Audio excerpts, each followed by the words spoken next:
Bom, voltando, agora a câmera tá de cá, mas eu vou continuar olhando no meio e enfim. Vai estar muito esquisito, mas tá bom. Depois eu vou mostrar pra vocês a blogueira gospel. Tá em cima de uma caixa de papel higiênico, o celular. Continuando. Foi difícil pra você aplicar o deixar aí, mesmo estando com uma bebê pequena? Muito difícil. Nossa, meu Deus, meu Deus. Foi muito difícil. Mas o deixa aí, ele vem do descansar em Deus, né? Então, pra mim, foi muito mais difícil confiar e entregar pra Deus mesmo do que qualquer outra coisa. A partir do momento que eu fiz isso, tudo cooperou para o bem. Nath, o que você fazia nas horas vagas? Quando você estava em casa, pra onde costumava sair pra ocupar a mente e se distrair? Olha, quando eu estava grávida, eu não fiz mais nada. Eu afastei de todo mundo, de todas as minhas amigas. Eu fiquei dentro de casa, vendo, ouvindo. Ai, nossa, gente do céu, quase derrubei a mesa inteira aqui. Delicada. Ouvindo pregações, louvores, filmes sobre essas coisas. Eu não via mais outro tipo de filme. Livros eu lia muito, muito, muito, muito. Então era isso que eu fazia quando eu estava grávida. Quando a neném nasceu,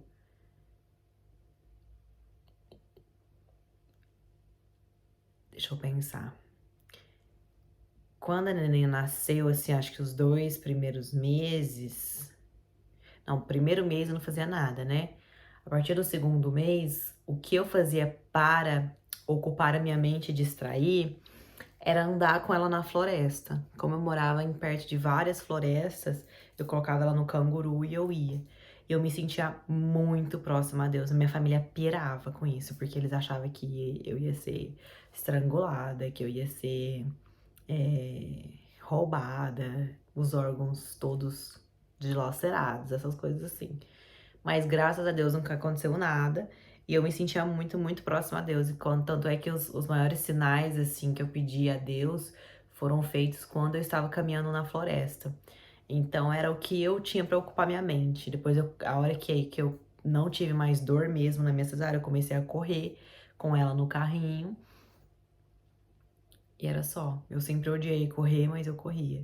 Não tinha muito o que fazer, porque aqui na Inglaterra tá de lockdown, lockdown, lockdown mesmo, desde março do ano passado.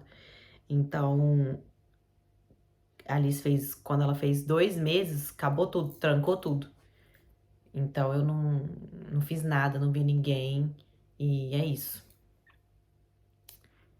Quando você decidiu se afastar do seu marido, foi uma decisão sua ou orientação de Deus? E como foi que você falou? Bom, quando eu mandei ele pra fora de casa, em maio, foi uma decisão minha. Eu não pedi permissão a Deus. E a minha pastora até tinha falado que eu fui contra a vontade de Deus, porque não era isso que Deus queria pra mim. E um mês depois, eu pedia muito pra Deus me deixar ir pro Brasil.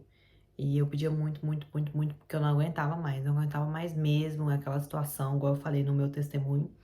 E Deus me permitiu ir para o Brasil. Então, isso foi uma decisão minha, com a permissão de Deus, né? E como foi que você falou? Gente, a gente naquela época, a gente não conversava, mesmo. Ainda mais eu tinha acabado de mandar ele pra fora de casa. Eu tinha acabado de interferir no relacionamento dele com a última OM. Então foi a época que ele virou pra mim e falou que ele me odiava com todas as forças. Então a gente não conversava mesmo. Tipo, ele pegava a neném do meu colo sem olhar na minha cara, sem falar oi pra mim. Então, eu não falei. Acho que uns 10. Não, mentira.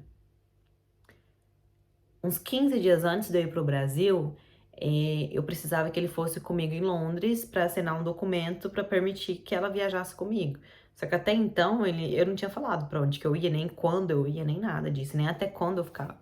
Só que a mãe dele sabia de tudo, porque eu ia pra casa da mãe dele, né? Gente, eu tô com olheira, olha, nunca tive olheira na vida. Então, quem contou foi a mãe dele. Quando eu fiz o documento, a mãe dele falou assim: olha, ela tá vindo pra cá, ela vai ficar aqui até outubro, setembro, outubro, por aí. E foi quando ele revoltou muito, falando que eu não tinha que ir, que a família era dele, que a família não era minha.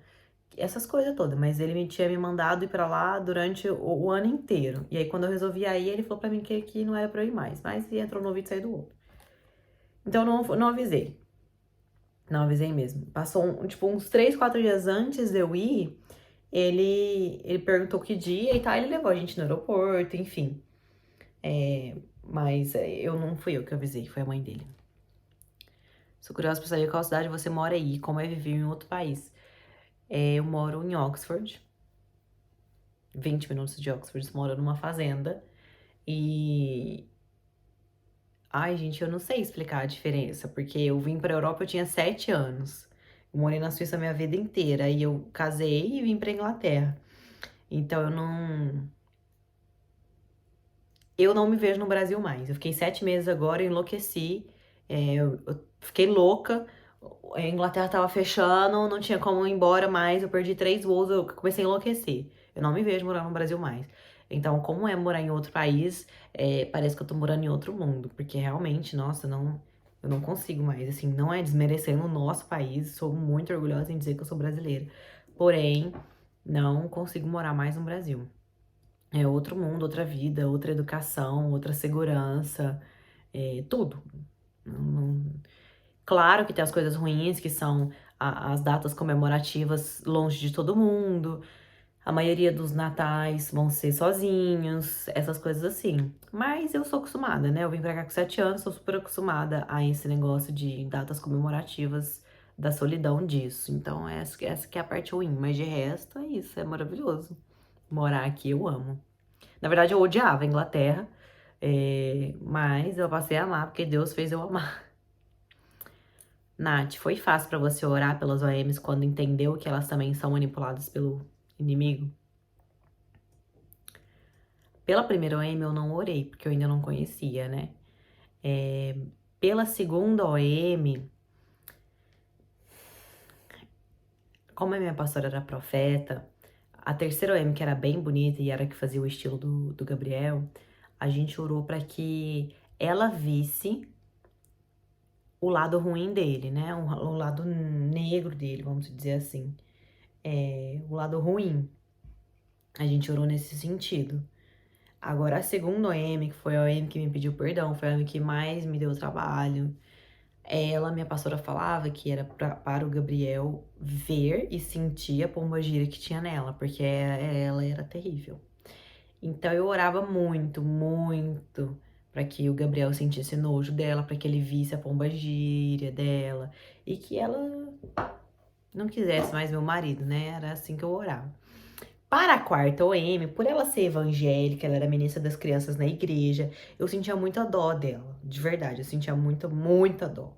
Porque eu sabia que o Gabriel tava iludindo ela, e do jeito que ele faz com todas, você é o amor da minha vida, tanana, ele faz isso com todo mundo. Então, eu sentia muita dó dela, sabe? Eu sabia que o baque dela ia ser muito grande, eu sabia que o tombo dela ia ser muito grande, eu sabia que ela tava sendo muito iludida por ele, e que eu sabia, por mais que ela foi a única pessoa que ele me falou que ele tava apaixonado, eu sabia que ele ia voltar. Então, eu tinha muita dó dela, e eu orava, gente, eu levantei um clamor por ela uma vez, com a pastora dela, minha sogra e tal. Eu sentia dó, muita dó dela, eu sentia muita pena dela, sabe? Tipo, eu via ela uma pessoa sofredora, eu via ela uma pessoa que tava assim, com um vazio muito grande. Tanto é que ela foi desobediente a Deus por ficar com um homem casado, né? Porque, na verdade, pelo que eu sei, eles se conheceram quando eu tava com 9 meses de gestação. Então, uma pessoa que conhece a Deus, que é temente a Ele, ministra das crianças na igreja, trabalha com pais e famílias, ela sabia o que ela estava fazendo. Mas ela também foi cega, ela também foi cegada pelo inimigo, pela alguma brecha que ela tinha. E ela, né, se apaixonou pelo meu marido. Então, eu orava muito para que Deus tocasse no coração dela, para que Deus conversasse com ela, para que Deus mostrasse para ela o valor de uma família, que Deus odeia divórcio, essas coisas assim, que ela achasse um homem para ela mesma. Então, não foi difícil, realmente não foi muito difícil, não. O que eu mais tinha raiva mesmo era da segunda OM, que para mim era mais difícil essa resposta.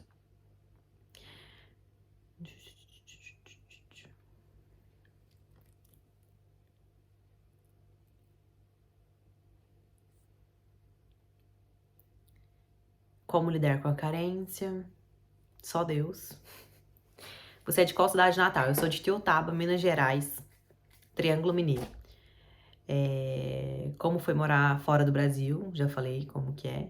Se a gente te falar é muito engraçado, parece não ser de fora. Eu sou mineira, mineira, mineira. E realmente eu sou um pouco engraçada, porque assim, eu converso mais com vocês pra dar rala, né? Literalmente isso, eu só dou rala. Mas eu sou mais da parte engraçada mesmo. Natália, se passou por experiência de quase divórcio, assinar papel, entregar, etc? Não, não passei. Ele mencionou o divórcio em julho do ano passado e pediu pra eu procurar o divórcio. Eu achei isso uma ofensa, né? Porque além de eu não querer, ele ainda que eu queria que eu fosse atrás do divórcio. E eu falei pra ele que eu iria fazer sob orientação de Deus. Que se Deus mandasse eu ir atrás do divórcio, eu iria com absoluta certeza. Mas se Deus não mandasse, eu não ia. E eu abri a palavra e disse que era um versículo onde Deus falava com Satanás, mandando Satanás sair dali, porque não era o lugar dele. Literalmente. Então eu entendi que não era pra eu assinar o divórcio, nem eu ir atrás. Então eu nem também não comentei isso com ele, que ele ia me achar uma louca. Mas eu não fui atrás do divórcio, não. E não, foi a única conversa. Na verdade, mentira. Quando eu estava do outro lado, antes de eu engravidar, eu tinha ido atrás de advogado, eu já sabia de tudo, como é que fazia e tal. Mas a gente nunca chegou a concluir o divórcio, não. Nem atrás, nem nada. Como foi a volta de vocês? Porque pelo que no seu testemunho, seu esposo também não voltou totalmente mudado. Qual a sua luta hoje em dia?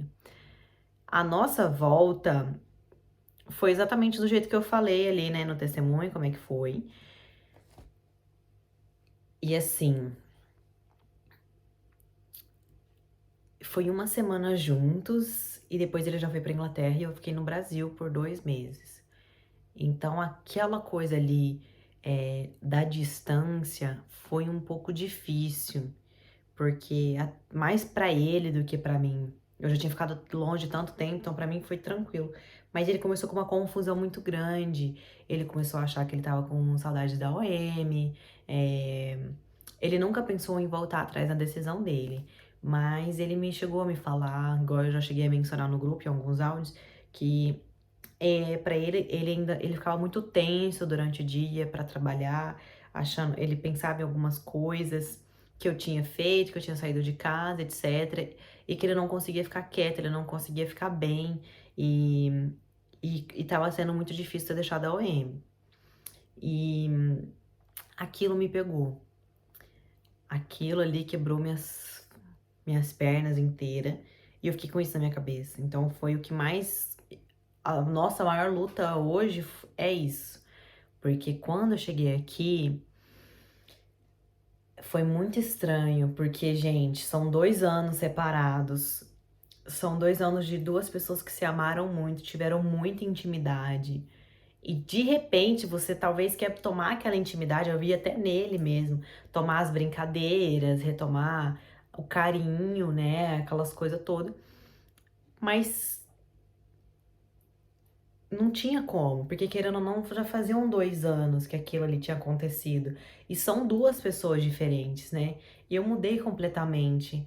E ele ainda ficava com aquele pé atrás de será que eu mudei mesmo? Mas eu acho que ele tem essa certeza absoluta que eu já mudei, porque a gente teve uma conversa depois que eu voltei sobre isso também.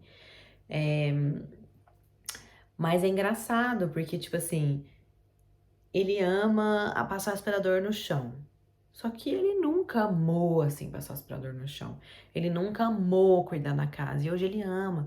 Então ele é uma pessoa diferente também. Então a gente tenta retomar uma intimidade com alguém que é diferente, só que é a mesma pessoa, sabe?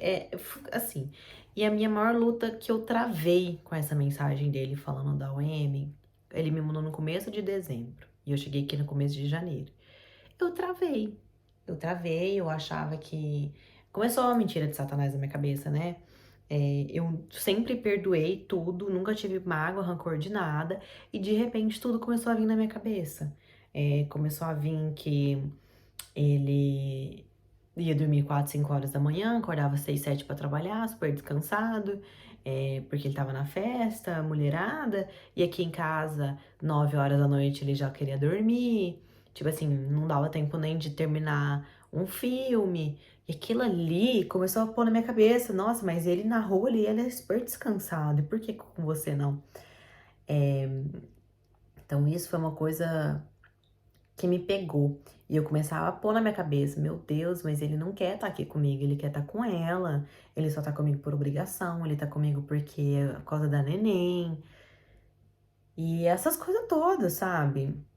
E é engraçado que todas as vezes que eu ia abrir a Bíblia pra perguntar a Deus, ou Deus estava em silêncio, ou ele me mostrava exatamente algo, alguma promessa que ele tinha me feito, principalmente antes dele voltar. Então, eu acho que Deus só tava me lembrando que foi ele que trouxe, né? Que eu não tinha que ter medo de nada. Mas enfim, isso foi o que mais me pegou. E eu já tirei isso da minha cabeça, graças a Deus. Estou trabalhando nisso ainda, falta aí uns 2% aí pra sair da minha cabeça, mas eu acho que o que mais me pegou, eu travei com isso, total.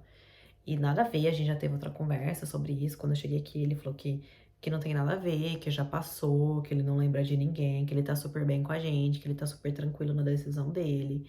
E é isso, fazendo planos, essas coisas. E acho que foi a minha quarta fase, né?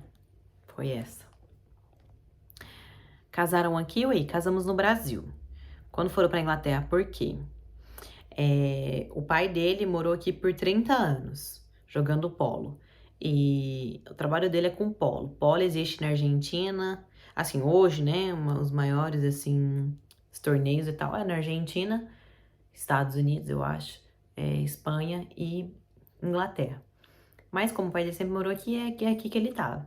E aí eu conheci ele aqui, né, na Inglaterra, quando eu vim aprender inglês, eu conheci ele aqui. E por isso que estamos aqui. O trabalho dele é aqui, e é isso. Sou formada em quê? Eu sou formada em gestão de fortuna, mas eu trabalho em hospital, não tem nada a ver. Eu fiz uma formação na Suíça, que só lá é só banco, né? Então, eu formei em gestão de fortuna. E eu trabalho em hospital aqui. Como consegui o trabalho? Eu tenho cidadania europeia, belga. Então, eu consegui por causa disso.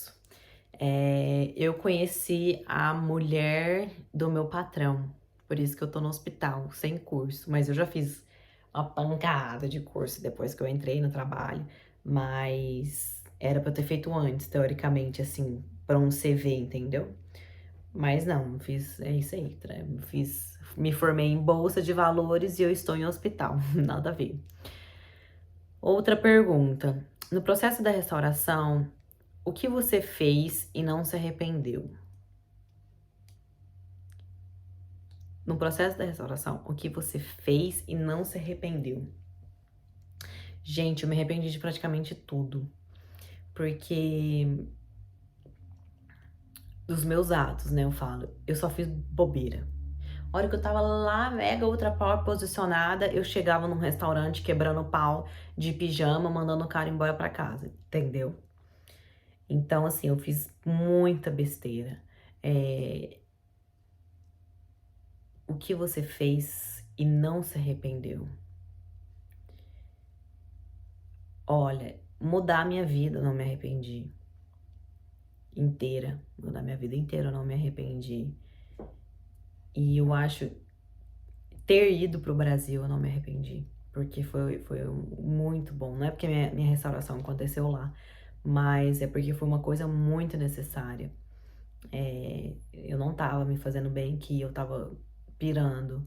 E por mais afastar de tudo, não ver nada que ele tava fazendo, não ouvir nada, não ver foto, não ver ele chegando de madrugada, não ver ele não estando nem aí com a filha dele, não ver ele passando na porta de casa 500 vezes no dia, não parando pra falar oi.